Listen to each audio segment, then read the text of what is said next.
Welcome back to Romantasy Chaos HQ, the podcast. We are Avery and Xavier Harleston, healthcare professionals by day, romantasy theorists, and aspiring authors by night.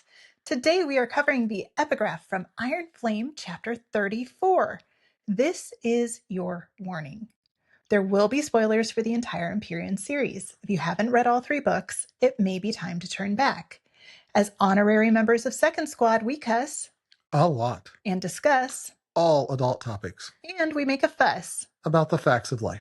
We like a challenge, so we tackle each epigraph without prepping, placing it into context for the whole series, not just the chapter or book it's tied to.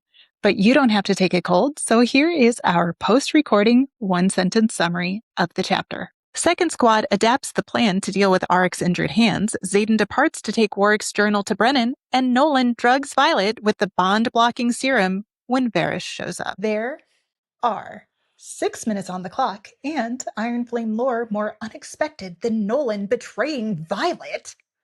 So, don't blink, don't scroll, don't let Taryn distract you. We have 360 seconds to blow your minds. And go. My last words with my father before the Battle of Aretia were spoken in anger, because he was sending me away for my own safety. I'm not sure I'll ever forgive myself for that, but I like to think he forgives me. Recovered correspondence of Lieutenant Xaden Riorson to Cadet Violet Soaringale. Oh my god, this is heartbreaking. Well, I'm glad that Xaden's finally, sharing with her. Sharing his inner thoughts. But also, yeah, dude, your dad was never mad at you. Yeah, I mean, Xaden was 17 when this happened. Yeah, because they enter at 20 and it was, yeah. So he was 17 when this happened. First of all, he has the fact that he thought he should be able to stay in Aretia as a 17-year-old kid when they knew the battle was coming. Yeah, he belongs in the writers.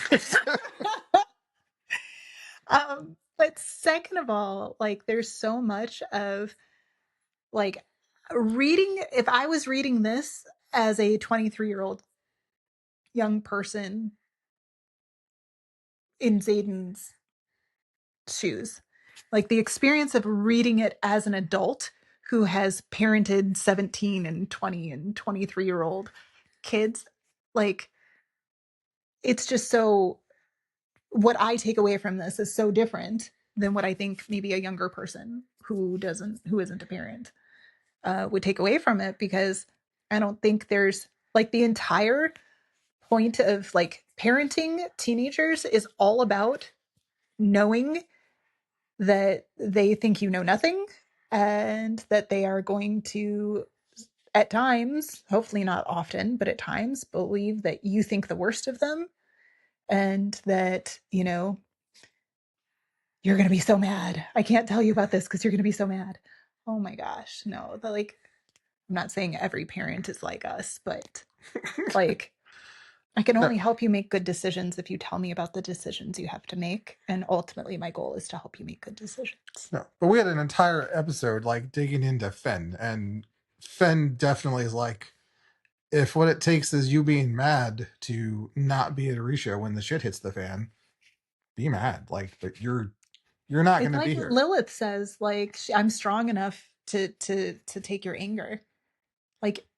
If you have to be angry with me because I have protected you, it's the exact same situation. I don't care. Be angry at me. Stay alive. Well, and we talked about Asher and Fen kind of being foils, but I think there is a foil aspect to Lilith and Fen as well. That, as we talked about a couple episodes ago, Lilith is trying to work within the system, but I don't think she supports the actions of the system, but is, made in such a way that she is supporting the actions. Plus, she has to deal with Aimzer and the Empyrean. Mm-hmm. So even if she at times wanted to leave, if Aimzer isn't on that side of the Empyrean, she doesn't really have the option to do so. Whereas as the Duke of Tyrrendor, Fen definitely got to fight back openly. Mm-hmm. And yes, the 17-year-old son of a duke who's an infantry willing to fight dragons and then willing to say, I'm going to stand next. Like, his dad didn't even have a dragon. He's like, I'm going to fight with you, Dad. The dragons are coming. Yeah, you're going to walk the parapet. Yeah. Yeah. I really, do you think, so I will say this. I think if Fen had lived and had not tried to separate from Navarre, when it came time, he would have encouraged Xaden to go into the infantry. I don't think he would have encouraged Xaden to cross the parapet. And I don't think, given how much Xaden loved and respected his dad, he would have gone against his dad's wishes. I don't know that he would have even had, like, he had no aspirations of going into the quadrant prior to having to make a deal to save their lives. No, and, you know, we kind of treat Xaden like this mortally gray character like Rosand, but I don't think he's at all that kind of morally gray character. He is really a 23-year-old traumatized heir, which is a complete, like if you look at him through a 17-year-old who got put in charge of 100 other kids and is the heir to and is now the illegitimate heir to a throne, his behaviors aren't even vaguely morally gray. No. And I think regardless of how Fen treated Talia, because he clearly did not love her, he drove her away.